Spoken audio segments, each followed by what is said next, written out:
नमस्ते, आप सभी का स्वागत है मेरे यूट्यूब चैनल संगी राज पे। तो कैसे हैं आप लोग? तो आई होप सब सही होंगे। तो मैं आज आपके साथ एलटी सोलो पेपर 2018 को आपके साथ शेयर कर रही हूँ, जो 2018 में उत्तराखंड में आया था। तो उस समय तो सिलेबस थोड़ा अलग था और अब सिलेबस में काफ़ी चेंजिंग आ गई है। तो आपके साथ थोड़ा हेल्प मिल जाएगी इस पेपर से। तो मैं आपको 2018 का और 2018 का पेपर। तो चलिए क्वेश्चन फर्स्ट से मैं शुरू करती हूँ कि किस प्रकार से क्वेश्चन आए थे। तो ज्ञात से अज्ञात की ओर है एक आंसर बी शिक्षण सूत्र। इसी प्रकार क्वेश्चन सेकंड शिक्षण व्यू रचना है। तो इसका आंसर है उद्देश्यों को प्राप्त करने की योजना। ग्रेडिंग कोडिंग अंकन एवं क्रेडिट संचय प्रणालियाँ मुख्य उदाहरण हैं। तो इसका आंसर है सी अधिगमकर्ताओं की उपलब्धि के आकलन की गणना विधि। अब क्वेश्चन नंबर 4 दल शिक्षण में दल है। आंसर है ए अध्यापकों का जो शिक्षण योजना को तैयार करके उसका क्रियान्वयन करता है। अब क्वेश्चन नंबर 5 चिंता का वह स्तर जो छात्र को सीखने के लिए तैयार करता है वह है सामान्य चिंता। तो अब क्वेश्चन नंबर 6 यह सामाजिक वातावरण में आयोजित किया जाने वाला एक निष्ठ उद्देश्यपूर्ण क्रियाकलाप है। यह कथन शिक्षण की किस विधि की ओर संकेत करता है? तो इसका राइट आंसर होगा डी प्रोजेक्ट। क्वेश्चन नंबर 7 शिक्षा का अधिकार अधिनियम 2019 में प्रावधान है। ए निःशुल्क एवं अनिवार्य शिक्षा का अधिकार, बी बालक की शारीरिक एवं मानसिक दंड का निषेध, सी बाल अधिकारों के संरक्षक की व्यवस्था, डी उपरोक्त सभी। तो इसमें है उपरोक्त सभी। तो अब क्वेश्चन नंबर 8 आवश्यकता के पदानुक्रम सिद्धांत के प्रतिपादक कौन है? तो इसका राइट आंसर है बी मैस्लो। अब क्वेश्चन नंबर 9 सामूहिक शिक्षण करते समय विद्यार्थियों की व्यक्तिगत समस्याओं के समाधान हेतु निम्नलिखित में से आप कौन सी विधि का प्रयोग करेंगे? अनुवर्ग। आंसर सी अनुवर्ग। क्वेश्चन नंबर 10 संप्रेषण प्रक्रिया में शिक्षक का व्यवहार शाब्दिक से अशाब्दिक तक हो सकता है। ए यह सही है। अब है क्वेश्चन नंबर 11 शिक्षा कक्ष संप्रेषण हेतु शिक्षण सूक्ष्म शिक्षण क्यों आवश्यक है? बी विभिन्न कौशलों के विकास हेतु। अब क्वेश्चन नंबर 12 अध्यापक होने के नाते यदि आप किसी विद्यार्थी की बुरी आदत को सुधारना चाहते हैं तो क्रियात्मक योजना बनाते समय आप अधिगम के किस सिद्धांत को ध्यान में रखेंगे? तो आंसर है सी शास्त्रीय अनुबंध सिद्धांत। क्वेश्चन नंबर 13 व्यक्तित्व किसी व्यक्ति के व्यवहार का कौन सा पक्ष है? क्वेश्चन नंबर बी गैर संज्ञानात्मक पक्ष। क्वेश्चन नंबर 13 का है बी विद्यार्थियों को कठिन शब्दों का अर्थ समझने की व्यवहारिक विधि है उन शब्दों को वाक्यों में प्रयोग करके पढ़ना। Answer A. एक बालक काले कुत्ते, काली बिल्ली एवं काले कोट को देखकर डरने लग जाता है। इस प्रकार के अनुबंध में निहित है अनुक्रिया का समन्वयीकरण, बी उद्दीपक का समन्वयीकरण। तो आंसर है उद्दीपक का समन्वयीकरण। क्वेश्चन नंबर 16 आनुवंशिक गुणों का वास्तविक संवाहक क्या है? जीन्स। सी। निम्नलिखित में से एक शैक्षिक मापन की विधि नहीं है। साक्षात्कार। बी मानक संदर्भित परीक्षण। तो एक शैक्षिक मापन की विधि साक्षात्कार, प्रश्नावली, अवलोकन ये सारी है। तो बी मानक संदर्भित परीक्षण नहीं है। वंशानुक्रम को समझने के लिए आपको आवश्यक रूप से समझना होगा समानता का नियम, विभिन्नता का नियम, प्रतिगमन का नियम। तो सभी है। 19 क्रियात्मक अनुसंधान में कौन सा पद सम्मिलित नहीं होता है? बी परिणामों का समन्वयीकरण। क्वेश्चन नंबर 20 निम्नलिखित में से कौन सा तथ्य निर्देशन एवं परामर्श का अंग नहीं है? संवेगों का विकास करना। क्वेश्चन नंबर 21 श्यामपट्ट पर लिखते समय अक्षरों का आकार तय करने के लिए आप किस बात का विशेष ध्यान रखेंगे? तो आंसर है ए श्यामपट्ट पर विद्यार्थियों के मध्य दूरी। में से किसी विद्यार्थी के आंतरिक मनोभावों के माप की सर्वोत्तम प्रविधि कौन सी है? डी प्रत्यारोपण विधि। क्वेश्चन नंबर 24 शिक्षण अभियोग्यता से तात्पर्य है? सी शिक्षक के व्यवहार की सभी वांछित योग्यताएं रखना। क्वेश्चन नंबर 25 आप अपने विद्यार्थियों में मुख्य तौर पर स्व अनुशासन किस प्रकार विकसित करेंगे? ए उनको उत्तरदायित्व देके। एक शिक्षक अपने शिक्षण अधिगम प्रक्रिया की योजना बनाते समय ध्यान में रखता है निर्मित उद्देश्य, मानव एवं भौतिक साधन। ए और बी। निम्नलिखित में से कौन सा उद्दीपन परिवर्तन कौशल का तत्व नहीं है? विन्यास, प्रेरणा। बुद्धि परीक्षणों का प्रयोग किया जाता है विद्यालय में विद्यार्थियों का समूह विभाजन करने में, निर्देशन के प्रयोजन हेतु, चयन करने के प्रयोजन हेतु उपरोक्त सभी। मापन करने के लिए क्या आवश्यक नहीं है? शिक्षण की युक्तियों का पता लगाना। अब अधिगम के 30 क्वेश्चन। क्वेश्चन नंबर 30 अधिगम के बारे में पूरी जानकारी इंगित करने वाले वक्र को कहा जाता है एस आकार वक्र। तो अभी तो हमने पढ़े शैक्षिक अभिवृद्धि के क्वेश्चन और अब पढ़ेंगे हम जो पहले तो 23 क्वेश्चन आते थे, लेकिन अब थोड़ा पेपर अलग आ गया है। सिलेबस पूरा तो मैं उसका भी पेपर आपके साथ सेंड करूँगी कि किस प्रकार से इस समय का हिंदी का पेपर आएगा। तो अब चलते हैं हिंदी वाले पे कि हिंदी के क्वेश्चन 2018 में किस प्रकार से आए थे। तो क्वेश्चन नंबर 31 निराला का बादल राग कविता कितने खंडों में प्रकाशित है? तो 3 खंड, 4 खंड, 5, तो डी 6 खंडों में। मुंबई के पश्चिमी तट पर बसे हुए बरसोवा गांव के मछुआरों की जीवन कथा को उदय शंकर ने वर्णित किया है। तो सागर, लहर और मनुष्य। सी गंगोदकम में कौन सी संधि है? तो गुण, गंगा धन उदकम। D. Question number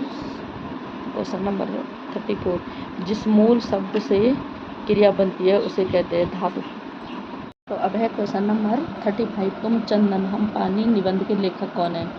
A Vidyanivas मिश्र।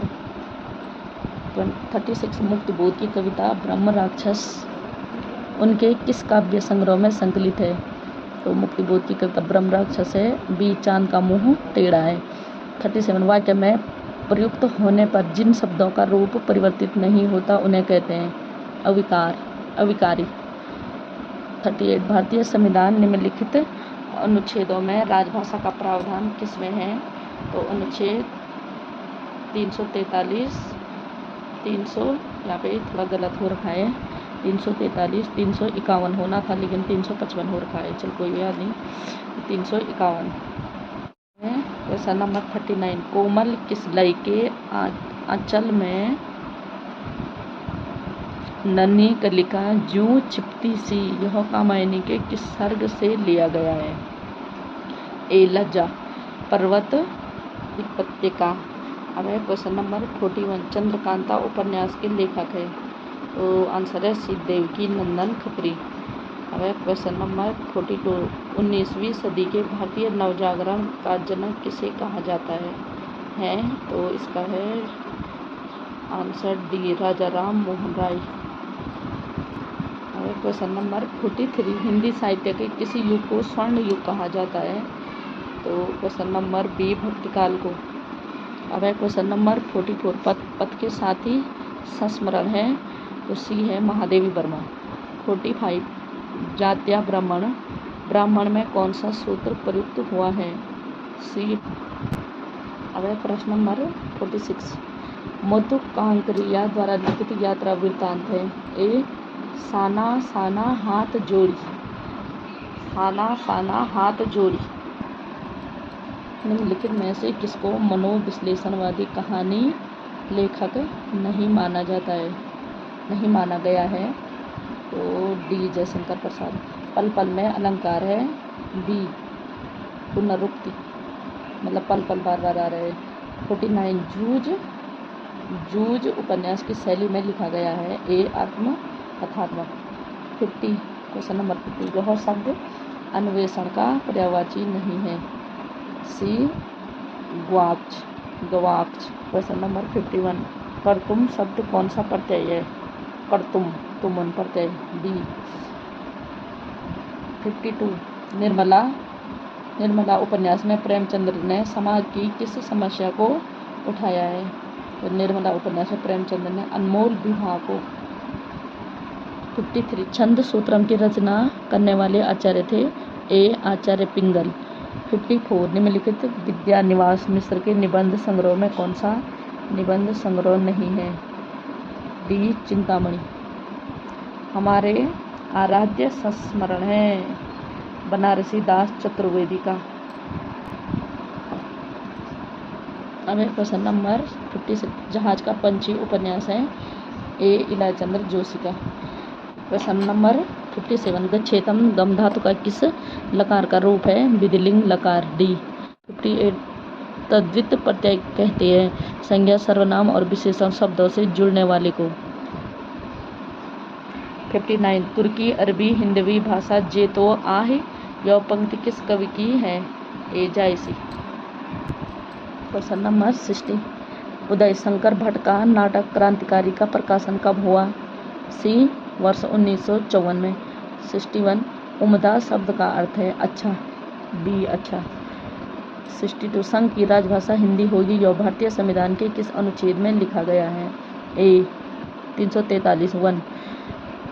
63, यत शब्द का पुल्लिंग तृतीया बहुवचन का रूप क्या होगा? डी ये। 64, क्वेश्चन, विद्या सुंदर और मुद्रा राक्षस किसके द्वारा लिखित नाटक है? भारतेंद्र हरिश्चंद्र।